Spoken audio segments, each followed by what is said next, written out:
You have this single mom that's in the country to make a better way for her daughter. A successful older man. He basically swept her off her feet, and that's the American dream.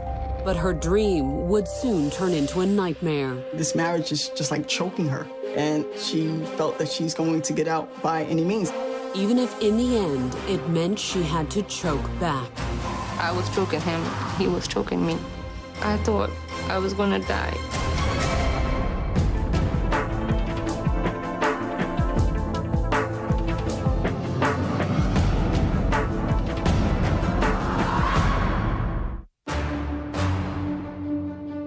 November 21st, 2007.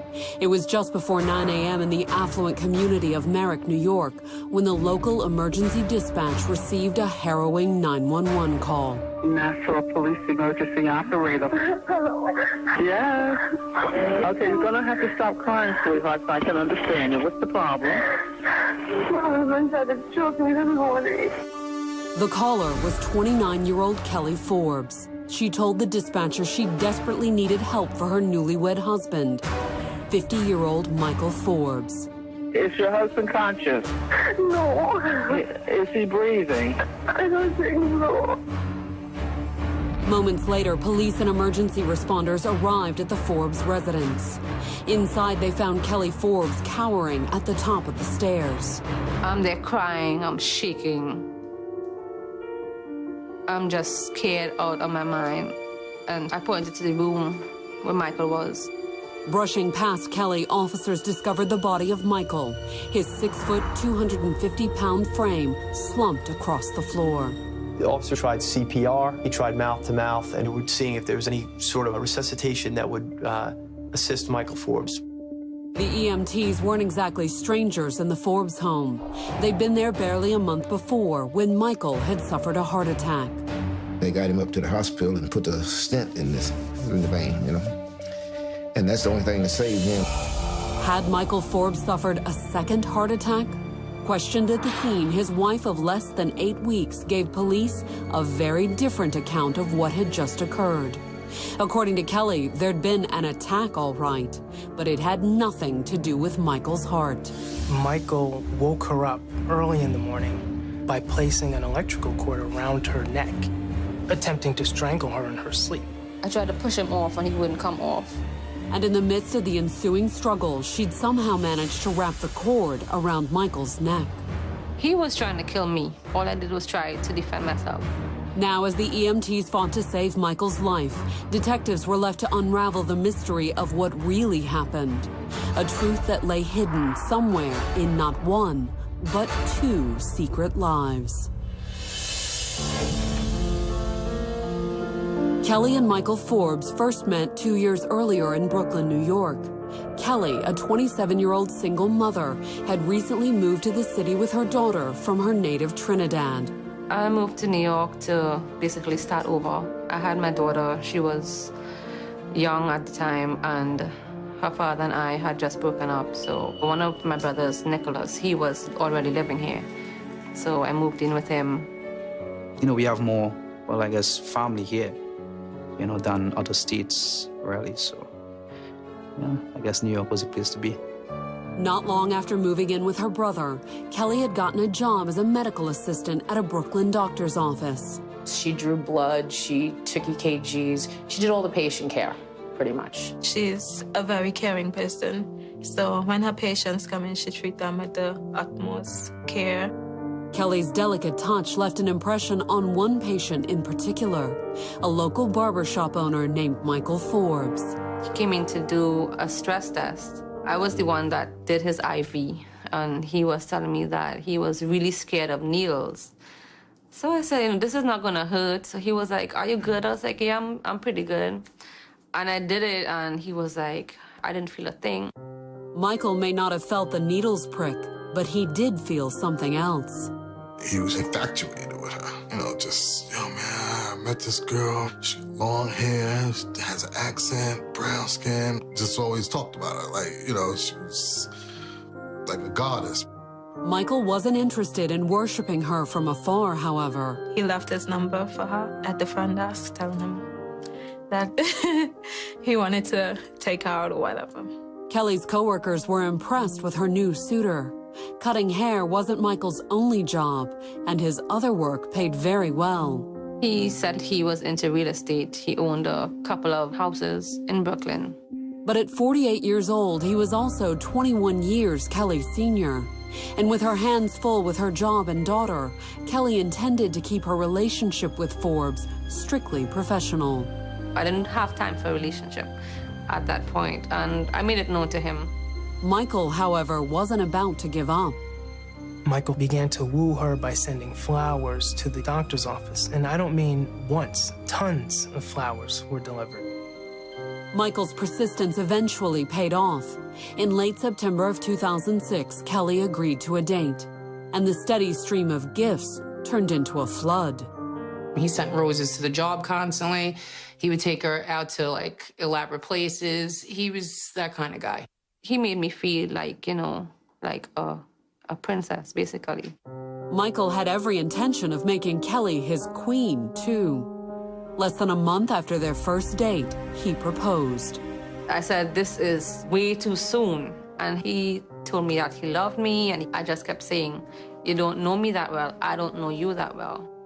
But Michael didn't seem all that interested in exploring their respective pasts. Instead, he urged his would-be bride to focus on their future. He was emailing her pictures of $1 million homes on Long Island that he was telling her he was going to buy for her. And when he proposed for a second time with an even bigger diamond ring, it was hard for the 28-year-old single mother to say no. I wanted my daughter to be happy. I wanted to be happy. So I was like, you know what? Give it a chance. What's the worst that could happen? It wasn't exactly an enthusiastic yes. But at their wedding ceremony a year later, Kelly and Michael certainly seemed happy. Michael also seemed determined to earn his new bride's devotion, no matter what it cost. He had laid out a tremendous amount of money for a Caribbean-style wedding that Kelly wanted. It was a very big wedding. He pretty much went all out for it. But would it be enough? At the reception, watching her son and new daughter-in-law dance within the drum circle, Michael's mother wasn't so sure. I saw Michael, you know, in the middle of the circle, and they just beating the drums. But it reminded me of maybe a sacrifice.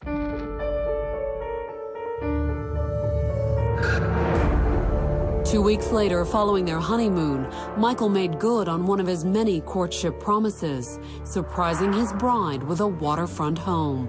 The house is a split-level ranch in Merrick, New York, right on the water, very affluent community here in Nassau County. There was, however, one major problem from Kelly's perspective. Merrick was over an hour commute from Brooklyn, where her life had been based since immigrating to the United States. It was too far because I worked in Brooklyn. My daughter went to school in Brooklyn. Michael moved her away from her family, away from her friends. Distance wasn't the only issue either. She didn't have a car. Michael had the only car. I was in the house by myself, and I told him, I was like, this is not what I got married for. Was Michael keeping her cooped up in the house on purpose? Was he trying to keep her under control? Whatever the answer, less than 2 weeks into the marriage, Kelly was ready to pull the plug. We started arguing, and I said, I'm going back to Brooklyn. Kelly moved back in with her family. She moved back in with her brother in Brooklyn. Kelly would stay the occasional night with her husband. When she did come home, she had to leave the next morning early to get her train to go to work. The hour train ride wasn't all that ate into their time together either. We would have arguments about time. He would, he would get upset because we wasn't spending enough time together. It wasn't long before the petty squabbling took its toll. Less than a month after the wedding, Michael was awakened by severe chest pains one night when Kelly wasn't home. This person, supposed to be his wife, wasn't home that time of night. So he called us. Instead of me going there, I called an ambulance to go there. They realized he's having a heart attack, and then they got him up to the hospital. As Michael lay in the hospital, many of his family and friends gathered by his bedside. Kelly finally showed up, but she didn't stay long. I did ask him where was Kelly, and he would just excuse it, like, oh, she had something to do in Brooklyn. Maybe he's a little embarrassed that his wife is in there. But Michael's cardiac scare also led to a change of heart. Just days after coming home from the hospital, he made Kelly a peace offering. I went to take the garbage out in the garage, and I saw a Mercedes-Benz sitting in the garage that he bought for me. And he said, I have a car now. I could go to work, whatever. He apologized.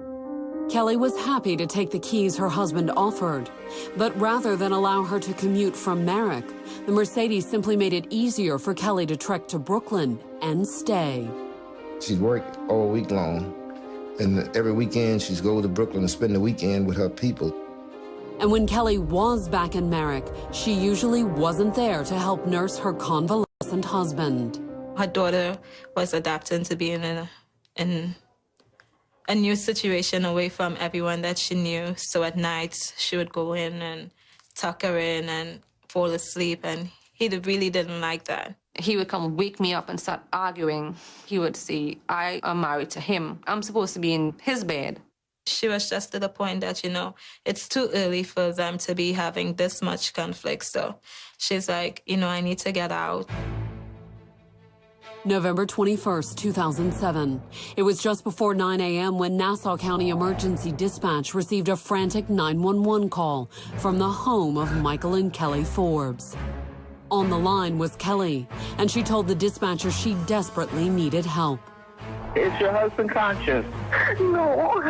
Is he breathing? I don't think so. Minutes later, a Nassau County patrolman arrived on the scene. In an upstairs room, the officer found Michael's unresponsive body crumpled on the floor. He tried CPR, he tried mouth-to-mouth, and both were unsuccessful. Requesting paramedics, the officer asked Kelly what had happened. She indicated the orange electrical cord lying on the floor, not far from her husband. And at this point, she says, he came at me with a cord. I had to defend myself. What could she do? She's 5'6", 130 pounds, maybe. He's, again, 260-pound guy. Michael, according to Kelly, had come at her with the cord, but it had apparently ended up around his neck. Coming up, police trying to determine who the real victim was in the Forbes house that morning. He wouldn't get off. So I took a piece of the cord, put it around his neck.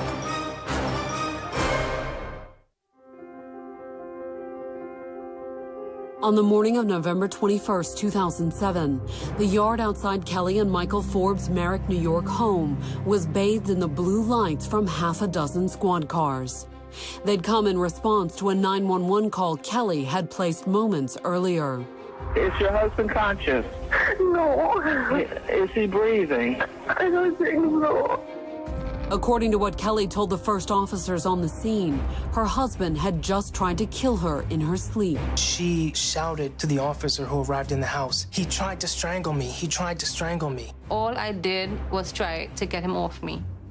All I did was try to defend myself, to protect myself. She had apparently succeeded. Despite the efforts of emergency personnel, Michael's prospects didn't look good as he was loaded into the ambulance.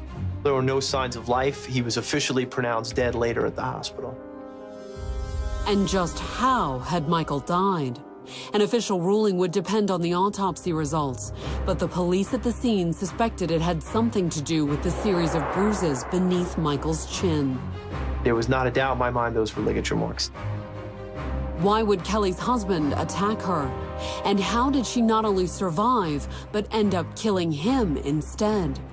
Determined to get to the bottom of what had happened, detectives asked Kelly to come back to the precinct and make a statement.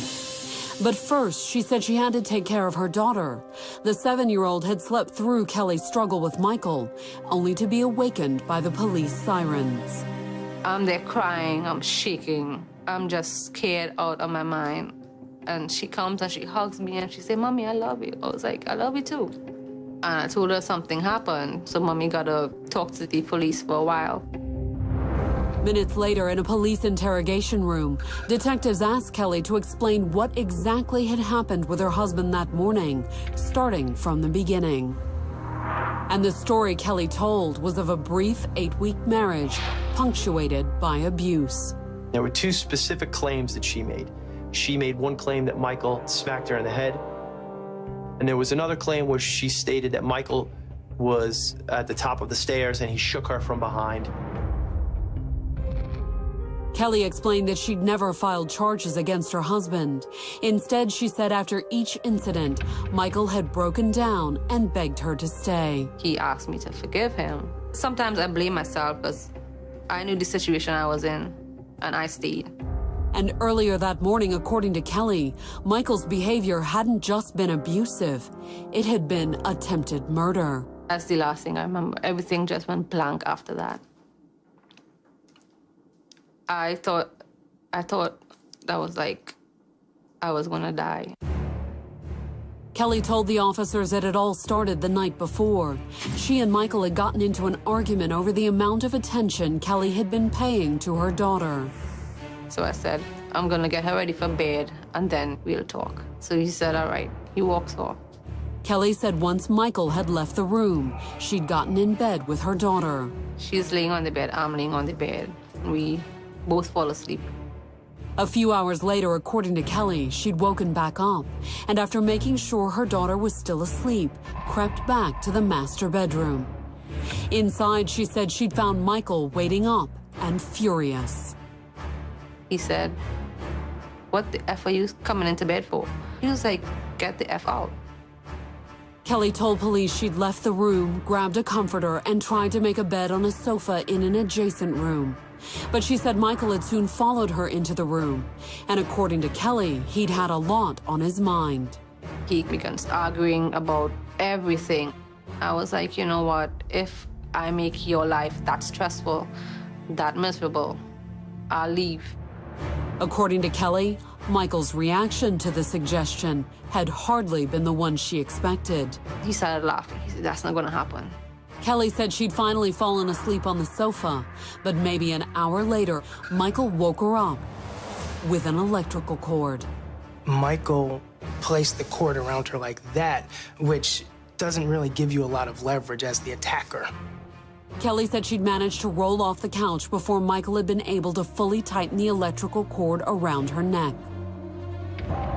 I didn't know it was him until I rolled off the sofa and I got up and I saw him standing in front of me. And I just went numb. I was so scared.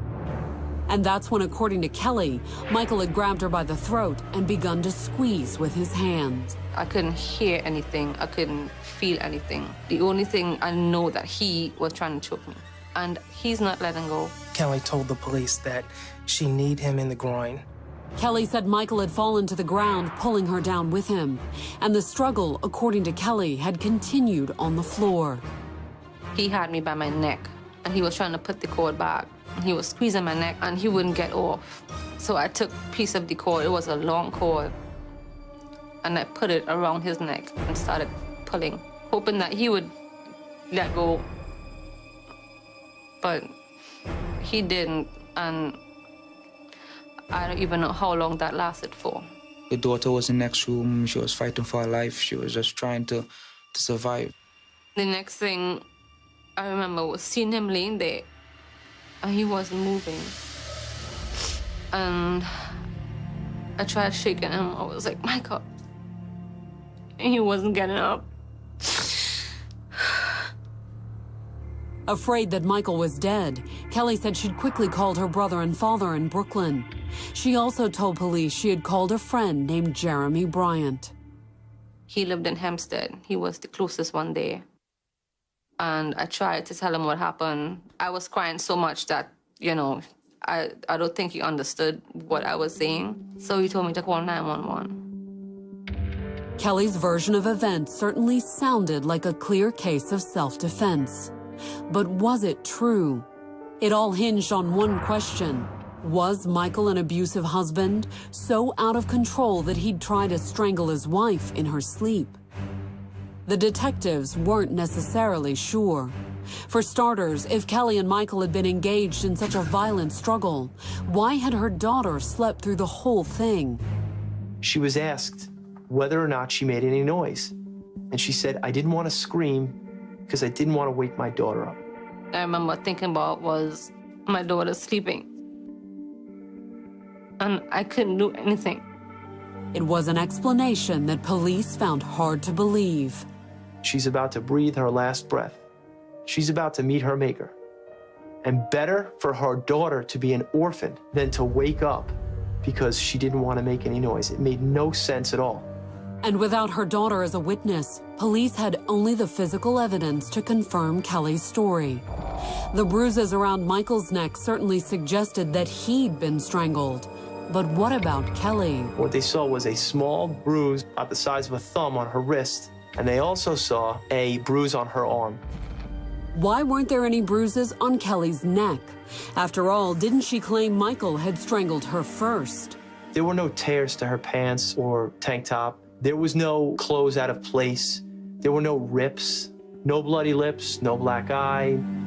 To police, Kelly didn't look like she'd just been through the fight of her life with a man twice her size.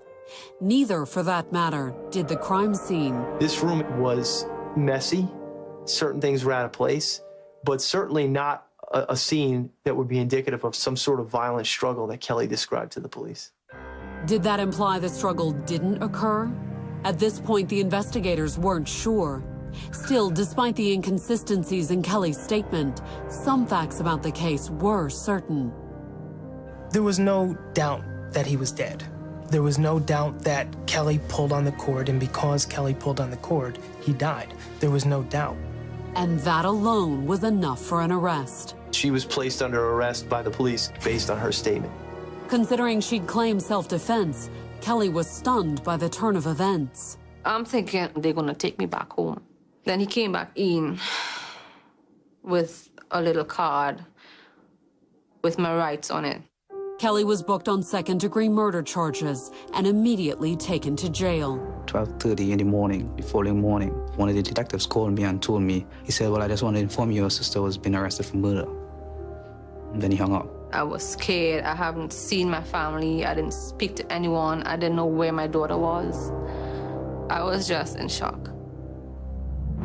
Coming up, police dig deeper into Kelly's marriage and what she was doing outside of it. Jeremy Bryant produced a series of text messages sent by Kelly. They had met on a social networking website.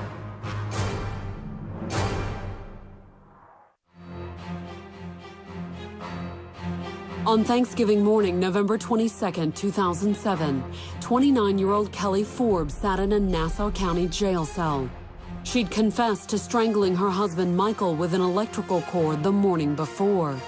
But Kelly had insisted she'd only choked Michael in self-defense after he had attacked her first. He was trying to kill me. I told him I never meant for this to happen. I've never been in a fight in my life.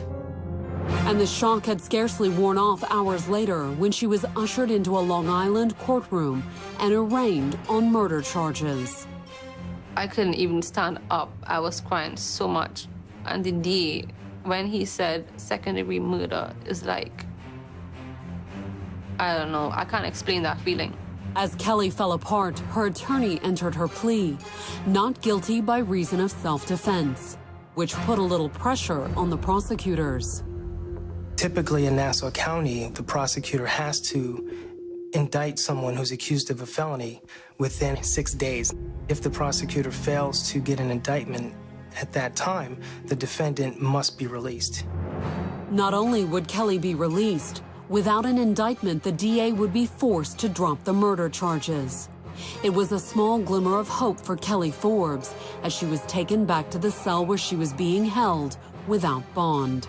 They didn't have enough evidence, so things wasn't adding up. So everything was looking very, very optimistic. If a grand jury failed to reach a unanimous decision, she would be released and back home with her daughter in just 6 days. All she wanted to do was to see her daughter. I was scared. The lawyer explained, a lot of legal terms I didn't understand. But my dad, he said he's a very good lawyer, so I trusted that they were going to fight for me. Nassau County police and prosecutors, however, had no intention of letting Kelly off easily. But with the clock ticking, they had only days to gather additional evidence to bolster their case.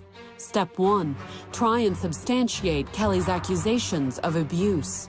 In order for her to sustain a defense of justification, she had to believe that Michael was going to kill her. And that claim would have been sustained by any past abuse to determine whether or not that was a reasonable belief for her to have. There was only one little problem as far as Kelly's accusations of abuse were concerned. There were no reports to police, no complaints to friends, nothing. Questioning Kelly and Michael's family and friends didn't produce any evidence that Kelly had ever complained about abuse either. But she had apparently complained plenty about Michael. They all described that. Kelly complained constantly about Michael, disgusted with Michael. I can't stand Michael. Every negative word in the book, but never once did she ever describe any physical abuse. But by far, the most important of Kelly Forbes' friends that police spoke to was Jeremy Bryant. In her statement to the police, Kelly had admitted calling Bryant before she dialed 911. He was a friend of mine. I met him, I think, like about 9 months before I moved to Merrick. The first call she makes is not to the police or a doctor or to a neighbor. Kelly had said she called Jeremy because he was closest.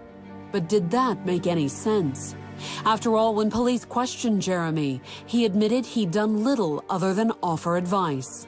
He asked her, did you check for a pulse? Call an ambulance, call 911, get him help. Those were his original responses.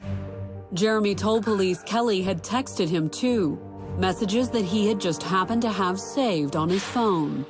Jeremy Bryant produced a series of text messages that he claimed were sent by Kelly after she killed her husband. Kelly texted them back and forth and said, she did it.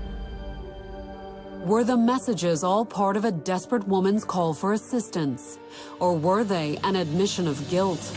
Only one thing was certain.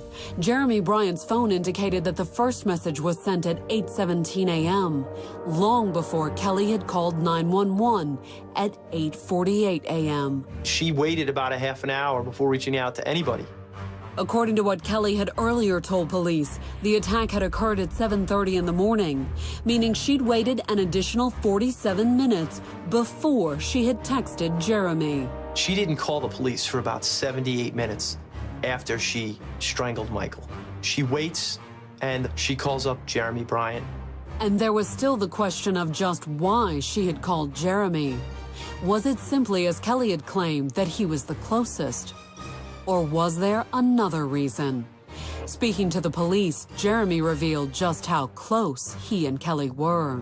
She calls up an individual that she was carrying on an extramarital affair with. Jeremy told the investigators he'd first met Kelly on an internet dating site where she went by the screen name of Sexy Trini. She was from Trinidad, and that was one of the names she used, Sexy Trini. According to Jeremy, they'd started hanging out before she'd met Michael, but they had continued to see each other after Kelly had gotten married. And Michael, according to his mother, had started getting suspicious.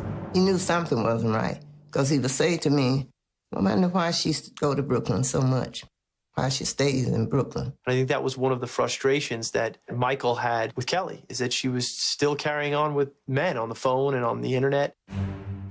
On November 23rd, Michael's autopsy report returned from the medical examiner's office. According to the report, the force and pressure that Kelly had applied to Michael's neck was bone-crushing. Strangling somebody to death is no easy task. Our medical examiner described the type of force and pressure needed to be placed on that neck in order to kill Michael. So much pressure that the cartilage in his neck was crushed. And she would have had to hold that pressure for a long time. He described a time period of a minimum of 10 seconds to a minute of applied pressure on that neck in order to cause death. She's sitting there just pulling and pulling and pulling. This is a lot of strength, and this is a lot of hate that did this. Which begged the question, if the strangling was merely the side effect of a life-and-death struggle, how did Kelly manage to overpower a man twice her size? For prosecutors, the answer was obvious. Kelly's story about the fight simply wasn't true. This was not a simple accident. This took work. But would the grand jury agree? When they finally submitted their case that afternoon, prosecutors were confident they'd uncovered enough evidence to secure an indictment. Unfortunately, the grand jury wanted additional information. At that time, Miss Forbes was not indicted, and she was released. We ultimately won her freedom. Kelly naturally was thrilled. I was relieved. I walked out to the car park, and there were like cameras everywhere, and I just ran into the car. She was optimistic. Everybody was optimistic because, the lawyers were, were encouraging. Watching the entire scene unfold, Michael's family feared they'd never see justice. She had a high-powered lawyer, and he was on the TV just about 2 or 3 times a day saying that, look, the grand jury and then convict her. So, it was kind of put fear, Were their fears justified? Not entirely, as Kelly learned only hours after her release. We went straight to the lawyer's office, and he explained to me they couldn't get second-degree murder, so they're going to try for a lesser charge, which would be first-degree manslaughter. 2 days later, prosecutors submitted the new charges before a second grand jury. Manslaughter in the first degree is that with the intent to cause serious physical injury, you cause the death of another individual. As a result of her actions, she caused his death. This time, prosecutors quickly secured an indictment. Kelly was immediately taken back into custody. Coming up, when the case goes to trial, stunning new evidence reveals that Kelly wasn't the only one who knew what it was like to sit in a jail cell. I was there, shocked as everyone else. On June 2, 2008, Kelly Forbes walked into the Nassau County Criminal Court to stand trial. She'd been arrested in November of 2007 for strangling her husband, Michael. But after a grand jury had failed to indict her for murder, prosecutors had been forced to settle for a manslaughter indictment. And now it was up to 12 men and women to weigh those charges against Kelly's claim of self-defense. If convicted, the 29-year-old former medical assistant faced up to 25 years in prison. In their opening statement, the prosecution painted Kelly as a fickle young woman, married to a man 20 years her senior. She was somebody that could not handle a relationship in a mature and responsible way. Kelly was so immature, according to prosecutors, that in a mere 8 weeks, her marriage was already coming apart. She felt trapped. She just had to get out, and just each day, maybe this marriage is just like choking her. Yet somehow, it was Kelly's husband who ended up being choked. According to prosecutor Michael Canty, the implication was obvious. She had an opportunity, and she was angry and frustrated and disgusted with Michael. And she managed to get that cord around his neck, and she strangled him. He said he's going to prove that, and he pointed and he raised his voice that this woman killed her husband. And he pointed at me, and I was like, I started crying. Kelly was crying now.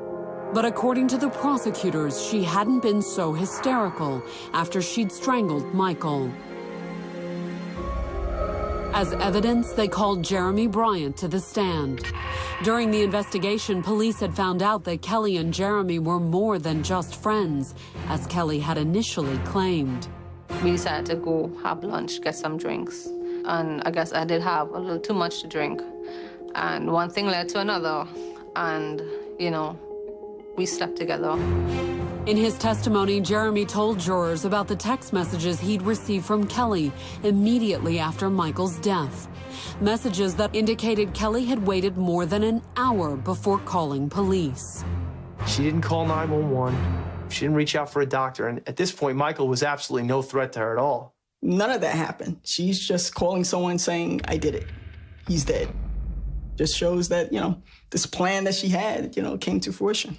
Next, in an effort to discredit Kelly's claims of self-defense, prosecutors asked Bryant whether he'd ever seen any evidence of physical abuse. I asked Jeremy, I said, you've had the opportunity to see Kelly in the most intimate of settings, with no clothes on.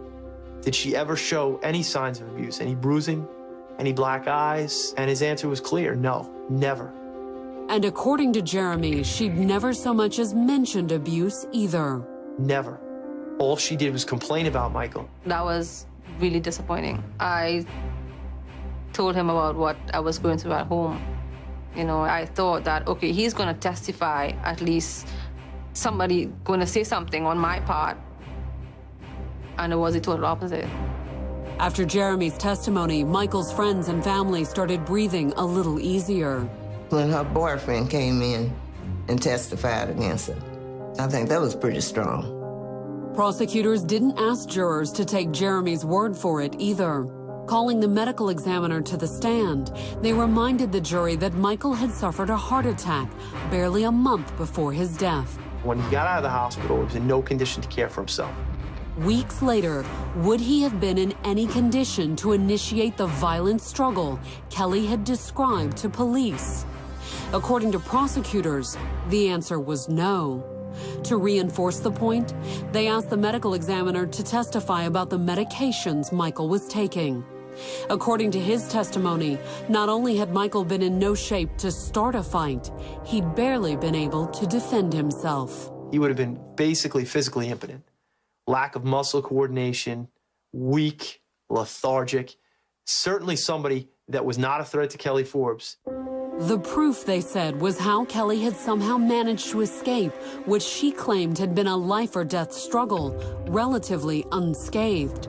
In fact, the only injuries Kelly had suffered were bruises on her wrists and arms. But prosecutors claimed these were the result of Michael's desperate, dying attempt to pry his wife off of him. These were bruises that Michael most likely inflicted as he was breathing his last breath. When it came time to present their case, Kelly's attorney turned the toxicology evidence on its head, arguing that several of the medications in Michael's system could, in certain situations, result in adverse side effects where a person might become more violent. The side effects of the drugs that were in Michael's system could cause one to be violent, to have mood swings, to become irrational, to hallucinate. And if the drugs had caused Michael to become violent, it wouldn't have been the first time. Michael, as the defense revealed, had an extensive history of drugs and violence. He had rapes and robberies, and all of which came out, and the jury had full knowledge of that. One of the drug dealers working under him did not pay his drug debt. So Michael and some other guys went to this drug dealer's house, duct taped the guy's girlfriend, and raped her and held her hostage so that the drug dealer would come back and pay his drug debt. As the defense attorneys walked jurors through Michael's rap sheet, the courtroom sat in stunned silence. No one more so than Kelly. There he was, his picture, and all his charges, most of his charges, attempted murder, rape, robbery. And I was there shocked as everyone else because I didn't know. Some of the charges had been dismissed, but others had led to convictions that landed Michael in jail. However, all of them were more than 2 decades old. Michael had done his time, putting his years in prison to use by learning a trade. And once he'd gotten out, he'd opened his barbershop and turned his back on his old ways. Or had he? According to the records that we subpoenaed and were introduced into evidence, Michael Forbes was claiming about $45,500 a month of income from that barbershop. So one legitimate question that we asked, and that really was never answered to our satisfaction, was where's Michael Forbes getting this money from? The Forbes family, who felt so confident after Jeremy Bryant's testimony days before, suddenly started to worry. That was hard. Her lawyer tried to say that his place was a drug place. The prosecutors scrambled to shift the jury's focus from Michael's past to the crime Kelly stood accused of. I wanted to clearly demonstrate to the jury that Kelly was certainly not the victim here. At the end of his closing argument, prosecutor Michael Canty picked up the orange electrical cord from the evidence table, the same cord Kelly admitted to wrapping around her husband's throat, and crossed to the jury box. Kelly pulled that cord for a minimum of 10 seconds, and I sat there with the cord and I held it out, and I looked up at the clock in the courtroom, and in silence I pulled that cord taut, and I waited, and I waited, and I waited. On June 16, 2008, Kelly Forbes was seated at the defendant's table in a Nassau County, New York criminal court. Accused of strangling her husband to death, the 29-year-old widow was awaiting the verdict in her manslaughter trial, a verdict that appeared to hinge on her claims of self-defense and her late husband's extensive criminal record. It was very plausible that a jury would be able to grab onto it and find a reasonable doubt. Moments later, the jury announced it had reached a decision. In the crowded courtroom, the clerk read the jury's verdict aloud. Guilty. I don't think anybody was expecting a guilty verdict. So when they said guilty, Kelly, she was silent at first and then she started to cry. She could have went under the table like that, just flat, and screamed. My knees got weak. I couldn't feel my legs. I just dropped on the chair. Kelly's defense attorneys were almost as dismayed. There was, however, still one more fight left. 8 weeks later, Kelly was back in court for sentencing. She faced a maximum of 25 years. This was my first time ever getting into trouble. So everyone was expecting, you know, something minimum. She'd only be disappointed again. When the judge said 21 years, I didn't even have a reaction. I just sat there. He spoke. I was just shocked. Kelly's sentence was only 4 years short of the maximum, but Michael's family was disappointed as well. In fact, for Michael's mother, even the full 25 years wouldn't have been enough. This wouldn't satisfy me, but it would make me feel a lot better if they would have given her the same thing she gave Michael. She could have been honest with Michael and said, this is not going to work. But she killed him because he was generous. And she just wanted it all without Michael. But Kelly doesn't see it quite the same way. Now in prison, she sticks by her story of an early morning struggle, maintaining that she only killed Michael in order to save herself. I didn't mean for this to happen. Yes, you know, Michael died. I didn't mean for this to happen. They tried to make it seem that it was planned, that I had a motive for doing it when I didn't.